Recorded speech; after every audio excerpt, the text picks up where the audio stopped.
नमस्कार, आपण पाहताय महाराष्ट्र संध्या न्यूज चॅनेल आवाज महाराष्ट्राचा।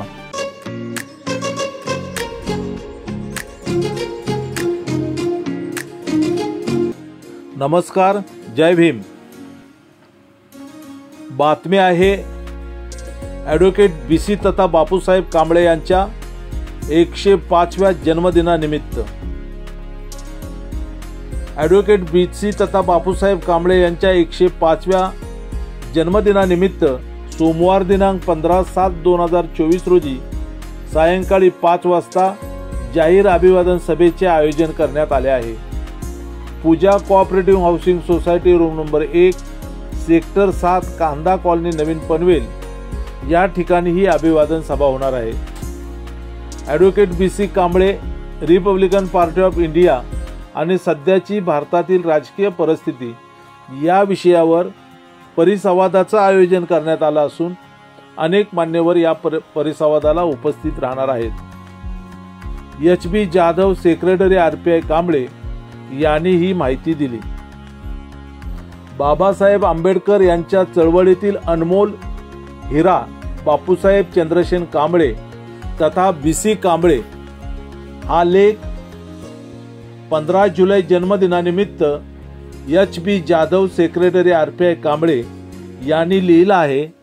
तो ॲडव्होकेट BC कांबळे यांच्या समस्त कार्यकर्त्यांसाठी आणि महाराष्ट्र संध्या YouTube चॅनेलच्या आमच्या दर्शकांसाठी या ठिकाणी आम्ही प्रसिद्ध करीत आहोत निवेदनाद्वारे। लेखक HB Jadhav secretary RPI Kamble. 7 December 1956 हा रंजल्या गांजल्या पीडित जनतेचा काळाकुट्ट दिवस। त्यांचा तारणहार त्यांना कायमचा सोडून गेला होता। ही जनता पुरी भांबावली होती। हे षडयंत्र कसे? ही नैसर्गिक घटना असूच शकत नाही। या शंका कुशंका कितपत खऱ्या होत्या त्याचा पडताळा नंतरच्या अनेक घटनांवरून येऊ लागला। डॉक्टर बाबासाहेब आंबेडकर यांच्या संबंधी व त्यांनी चालवलेल्या मानव उद्धारक चळवळी संबंधी विरोधकांच्या मनी जहाल विषयाची बीजे अंकुरलेली होती, परंतु बाबासाहेब आपल्या हयातीत अशा विरोधकांचे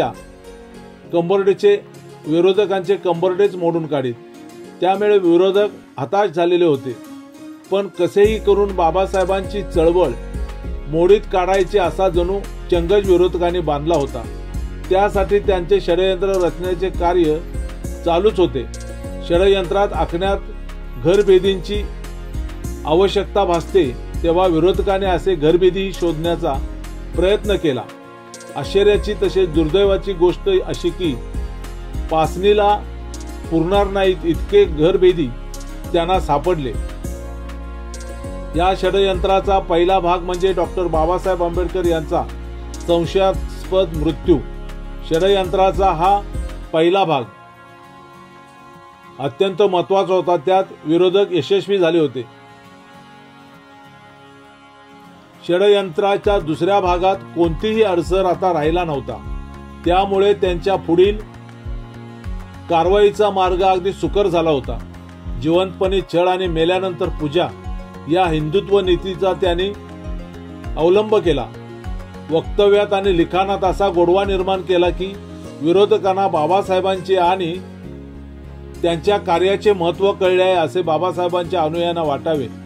पोटात एक आणि ओठावर दुसरे, पोटात कपट शब्दात गोडवा अशा प्रकारची भूमिका वटवण्यास त्यांनी सुरुवात केली। अशा रीतीने परकीय व स्वकीय हुंदीर मामा डॉक्टर बाबासाहेब आंबेडकर यांच्या राजकीय व धम्म चळवळीस कुरतडू लागले। हा डॉक्टर बाबासाहेब आंबेडकर यांच्या राजकीय व धम्म चळवळीस धोका होता। पर्यायाने सामाजिक विषमतेच्या ज्वालेत होरपळणाऱ्या मानवी जीवांचा अभ्युदयाचा व उत्कर्षाचा मार्ग खुंटणार होता।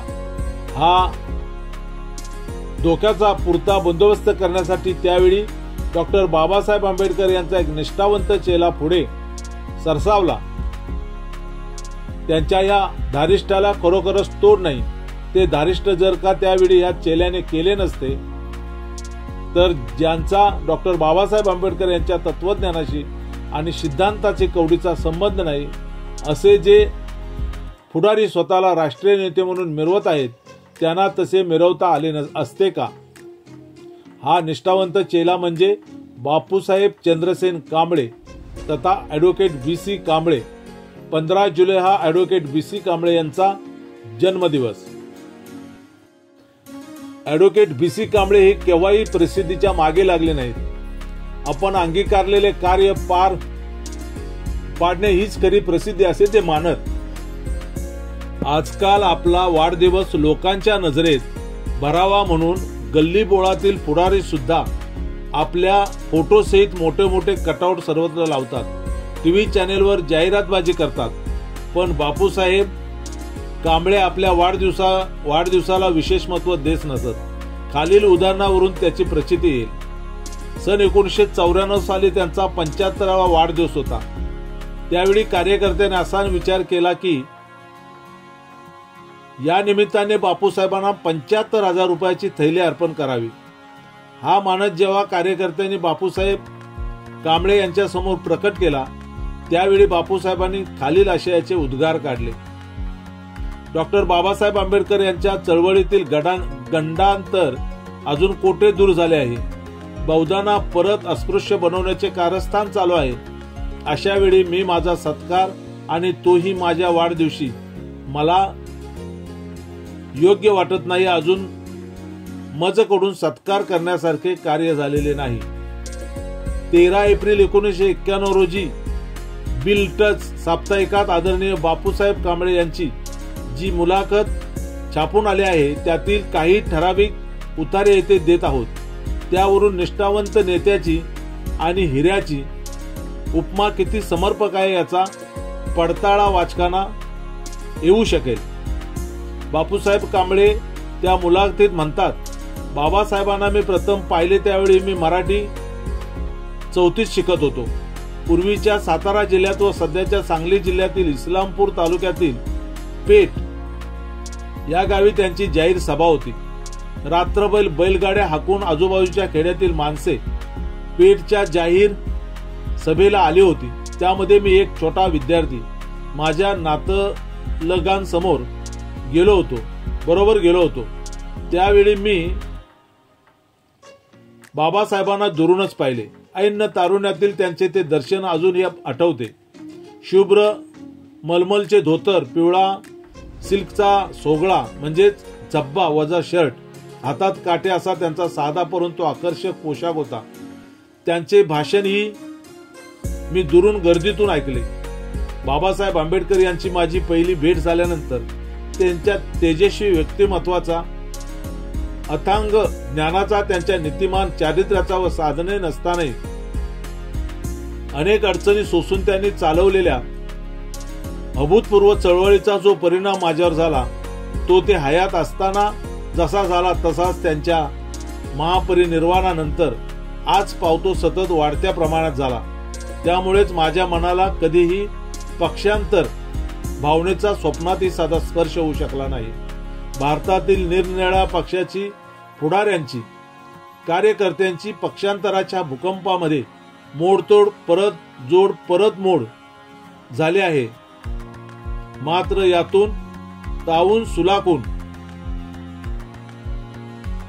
निघालो आहे याचे मुख्य कारण डॉक्टर बाबासाहेब आंबेडकर यांचा माझ्या अंतपटलावर असलेला प्रभाव यात शंका नाही. भारतातील व भारताबाहेरील अनेक नामवंत पुढारी पाहण्याची संधी, भाषणे, लेखन पाहण्याची, अभ्यासाची संधी मला योगायोगाने मिळाली.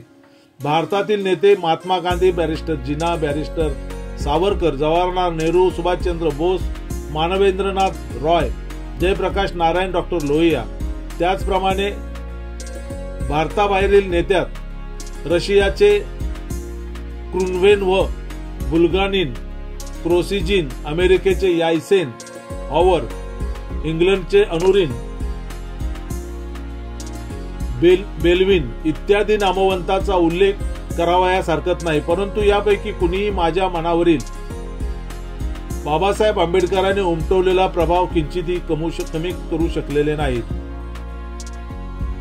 याच मुलाखतीत चळवळ म्हणजे काय, चळवळ कशी चालवता येते याविषयी ॲडव्होकेट BC कांबळे यांना डॉक्टर बाबासाहेब आंबेडकरांनी दिलेले उत्तर असे आहे, अरे तुम्ही शिकलेले लोक म्हणजे ताज्या घोड्यावरील गोमाशा, ताजे घोडे दिसले की गोमाशा गेल्या उडून त्या ताज्या घोड्यावर. चळवळ चालवण्यासाठी मजबूत माणसे असावी लागतात, अगदी पोलादी खांबासारखी. मडकेबुवामध्ये काहीही दोष असोत तरी तो पोलादी खांबासारखा आहे. तुम्हा शिकलेल्या लोकांचा काय भरोसा आहे, अरे सोन्याचे पोते ओतले तरी न ढळणारी माणसं हवीत. आदरणीय ॲडव्होकेट BC कांबळे यांच्या राजकीय जीवनाचा मागोवा घेतल्यास डॉक्टर बाबासाहेब आंबेडकर यांच्या महापरिनिर्वाणानंतर बाबासाहेबांच्या चळवळीत प्रकर्षाने आढळून येणाऱ्या पुढाऱ्यात सोन्याच्या पोत्याला न स्पर्श करण्याची किमया फक्त BC कांबळे हेच करू शकले. 1946च्या जुलै महिन्यात पुणे येथे सुरू झालेल्या कायदे मंडळाच्या अधिवेशनाच्या निमित्ताने अस्पृश्य समाजाच्या असह्य अन्यायाला वाचा फोडण्यासाठी शेड्यूल कास्ट फेडरेशन तर्फे सत्याग्रहाचा लढा सुरू केला. या सत्याग्रहाच्या लढ्याविषयी सत्याग्रहातील सत्याग्रहींची कैफियत प्रदीर्घ लेख त्यावेळी विद्यार्थी दशेत असलेल्या बापूसाहेब कांबळे यांनी किर्लोस्कर मासिकात लिहिला. त्यानंतर हा लेख मराठा नियतकालिकाच्या खास लेखात पुन्हा छापण्यात आला. हा लेख डॉक्टर बाबासाहेब आंबेडकर यांच्या वाचनात आला. 1948 त्याने विद्यार्थी दशेतल्या बापूसाहेब कांबळे यांना बोलावून जनता साप्ताहिकाच्या संपादकाची धुरा सोपवली आणि 1952 सालच्या मुंबईतील वरळी लवग्रोह मतदारसंघातील विधानसभेच्या निवडणुकीत BC कांबळे यांना उमेदवारी दिली. 1956 मध्ये बाबासाहेब आंबेडकर यांनी BC कांबळे यांना कॉन्स्टिट्यूशनल लॉचे प्रोफेसर म्हणून सिद्धार्थ कॉलेजमध्ये नेमले. डॉक्टर बाबासाहेब आंबेडकर यांच्यापासून प्रेरणा घेऊन BC कांबळे यांनी सतत वाचन, मनन, चिंतन करण्याची अभिलाषा बाळगली होती. प्रतिकूल परिस्थितीत संघटनेपासून दूर न जाणारी आणि आमिषे व प्रलोभने यांना ठोकणारी प्रवृत्ती अंगीकारली होती. संसदीय राज्य पद्धतीचा सखोल अभ्यास करून सनदशीर मार्गाचा अवलंब करण्याचा त्यांचा कल होता, असे आदरणीय ॲडव्होकेट BC कांबळे हे डॉक्टर बाबासाहेब आंबेडकर यांनी कोणा एका जातीपातीसाठी न लिहिता भारतीय लोकांस उद्देशून लिहिलेल्या खुल्या पत्राच्या आधारे लोकांच्या जीवनात रक्तपात विरहित आर्थिक व सामाजिक क्रांतिकारक बदल घडवून आणणाऱ्या अशा लोकांचा पुरस्कार करणाऱ्या, अर्थात गुंडगिरी, दादागिरी, दहशत तसेच भावनात्मक व हिंसात्मक वातावरणापासून पूर्णपणे अलिप्त असलेल्या रिपब्लिकन पार्टी ऑफ इंडिया या विचारपीठावरून राष्ट्रीय तसेच आंतरराष्ट्रीय कार्य करत होते. संयुक्त महाराष्ट्राच्या आंदोलनात 105 लोकांचा बळी घेणाऱ्या तत्कालीन मुख्यमंत्री मोरारजी देसाई यांच्याबरोबर त्यावेळच्या द्विभाषिक राज्याच्या विधानसभेत डॉक्टर बाबासाहेब आंबेडकर यांच्या आदेशानुसार इतर पक्षाच्या आमदारांप्रमाणे आमदारकीचा राजीनामा न देता एकांकी झुंज दिली.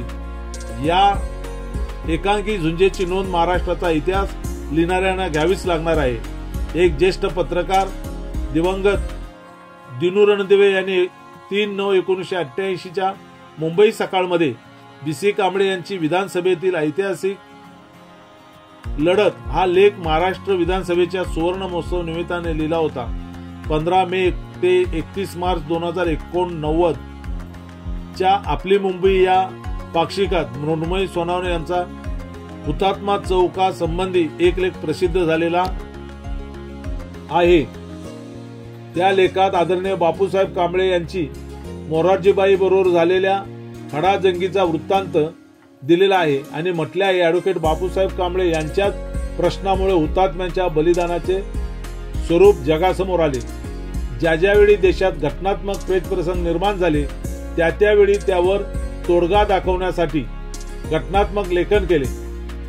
घटना दुरुस्तीचं बिल, पंतप्रधान विरुद्ध पेच प्रसंग, हायकोर्ट विरुद्ध विधानसभा, 64वी घटना दुरुस्ती बिल, 1995 मध्ये तत्कालीन पंतप्रधान इंदिरा गांधी यांनी लावलेल्या आणीबाणी विरुद्ध लढण्यासाठी कोणत्याही राजकीय पुढाऱ्याची हिंमत झाली नाही. पण बीसी कांबळे यांनी निर्धास्तपणे मुंबई येथील नायगावच्या श्रीकृष्ण हॉलमध्ये जाहीर सभा घेऊन तसेच तदनंतर महाराष्ट्रभर अनेक ठिकाणी जाहीर सभा घेऊन आणीबाणीचे विदारक स्वरूप जनतेपुढे आणले. त्याचमुळे केंद्रात कधी न घडवणारे सत्तांतर घडले. काँग्रेसची मक्तेदारी संपून जनता दलाची सत्ता आली. अशा रीतीने बापूसाहेब कांबळे यांनी आणीबाणीत भारताचा लोकसत्ताक पाया ढळू दिला नाही. श्रीमती इंदिरा गांधी यांच्यावर खटले भरण्यासाठी जेव्हा लोकसभेत खास बिल सादर करण्यात आले त्यावेळी इंदिरा गांधी या कोणत्या पक्षाच्या आहेत याचा विचार न करता निपक्षपातीपणे आणि निर्भयपणे लोकसभेत त्या बिलाचे सत्य पृथ्थकरण केले व ते बिल कसे घटनाबाह्य आहे हे दाखवले. तामिळनाडूतील रामानाथपुरम व बिहारमधील बेलचे येथील हत्याकांड तसेच नामांतराच्या निमित्ताने मराठवाड्यात झालेल्या हिंसाचार याची प्रत्यक्ष पाहणी करून त्याविरुद्ध आवाज उठवला. मोरारजी देसाई यांच्या केंद्र सरकारने राजीनामा दिल्यानंतर 1981 मध्ये कोणत्याही मोठ्या पक्षास व पुढाऱ्यास न वगळता त्यांच्याबरोबर पत्रव्यवहार करून केंद्रात स्थैर्य सरकार असावे यासाठी द्विपक्ष स्थापनेचा आग्रह धरला.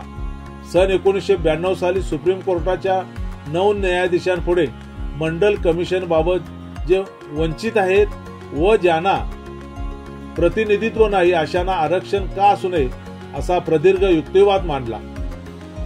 ज्या अर्थी इतर धर्मीयांना त्यांचा धार्मिक कायदा आहे त्याचा अर्थ बौद्धांना सुद्धा कायदा असणे आवश्यक आहे. जर का बौद्ध कायद्याबाबत दुजाभाव दाखवला जात असेल तर मग संपूर्ण भारतीय लोकांसाठी समान कायदा बनवावा असा बीसी कांबळे यांचा युक्तिवाद होता. म्हणजे समान कायद्याची मागणी बीसी कांबळे यांनी सर्वप्रथम केली. आता कुठे हिंदुत्ववाद ज्यांच्या अंगी संचारला आहे असे काही जण समान कायद्यासाठी कोकलू लागले आहेत, परंतु त्यांचा समान कायदा हा हिंदुत्वावर आधारलेला असेल. ज्यावेळी अमेरिका आणि रशिया या बलाढ्य महाशक्ती एकमेकाविरुद्ध ठाम उभ्या होत्या आणि तिसरे महायुद्धाचा प्रारंभ होऊन संपूर्ण जगाचा विध्वंस कधी होईल याची शाश्वती नव्हती, अशा वेळी 1982 साली अमेरिकेचे तत्कालीन अध्यक्ष श्री रेगन व रशियाचे श्री ब्रेझनेव्ह यांना पत्रव्यवहार करण्याचे धाडस आदरणीय बापूसाहेब कांबळे यांनी केले. अर्थात त्यानंतर ज्या काही राजकीय घडामोडी झाल्या आणि तिसरे महायुद्ध टळले, जगातील मानवी संहाराचे संकट अशा रीतीने टळले गेले.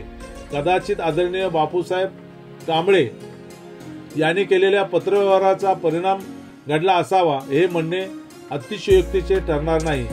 त्यांच्या मृत्यूपर्यंत तरी तो पत्रव्यवहार बीसी कांबळे यांनी प्रसिद्ध केलेला नाही. याचाच अर्थ हा की ते प्रसिद्धीसाठी हपापलेले नव्हते यावरून स्पष्ट होते.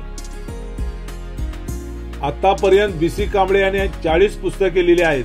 त्यामध्ये समग्र आंबेडकर चरित्राचे 24 खंड प्रसिद्ध झाले आहेत.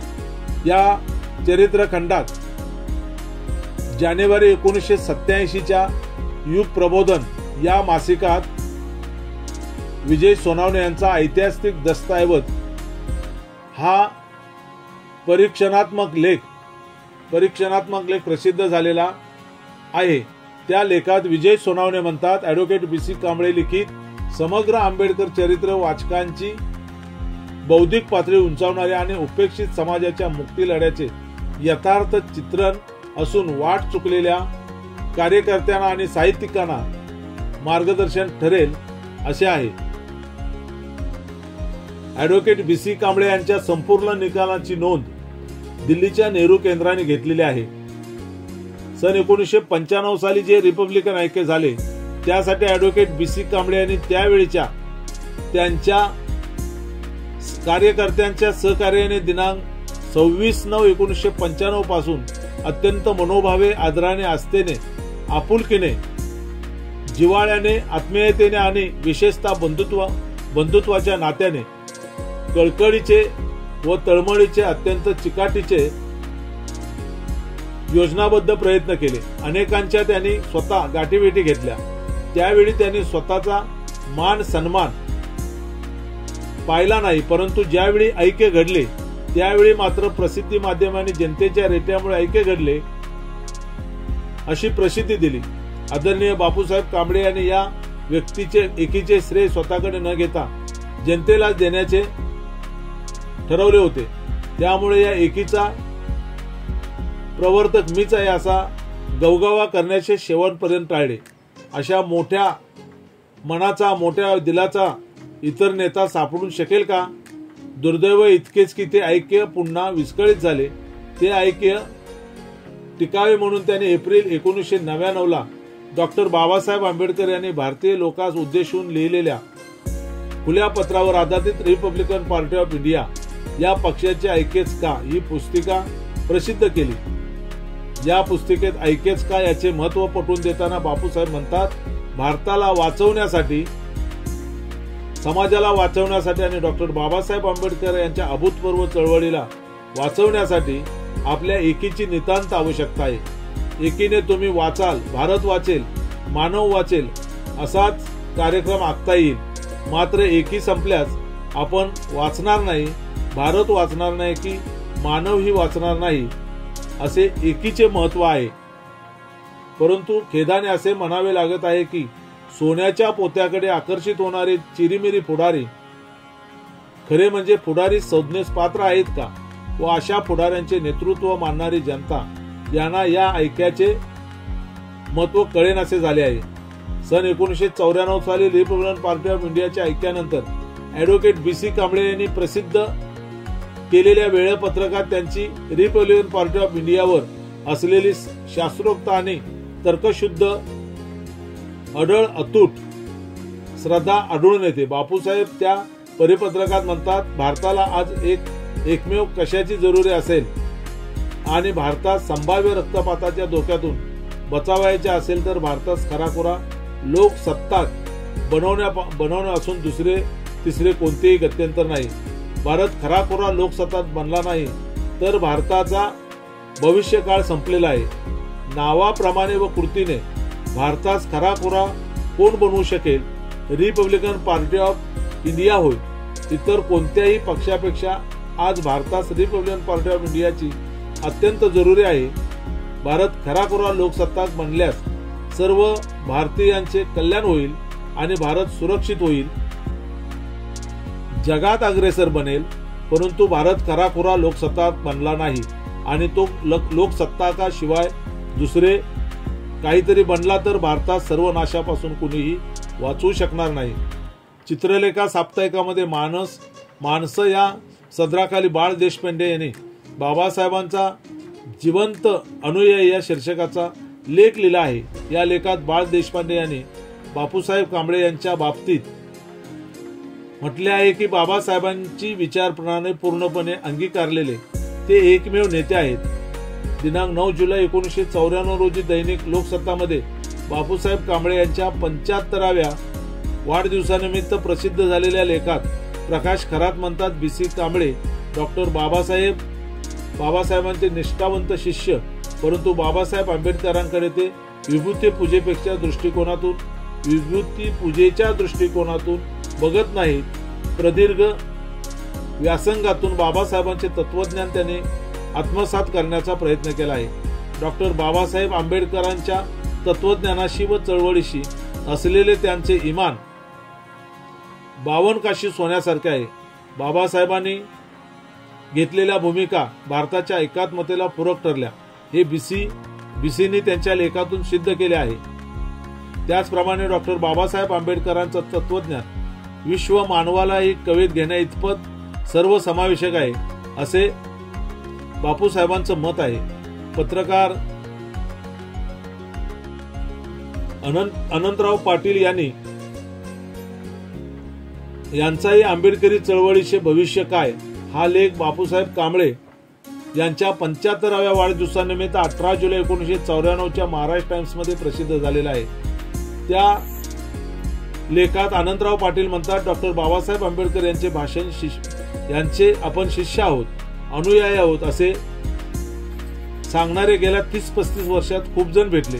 त्यांनी बाबासाहेबांच्या नावाचा उपयोग करून पद, प्रतिष्ठा तसेच सत्ता व संपत्ती मिळवली.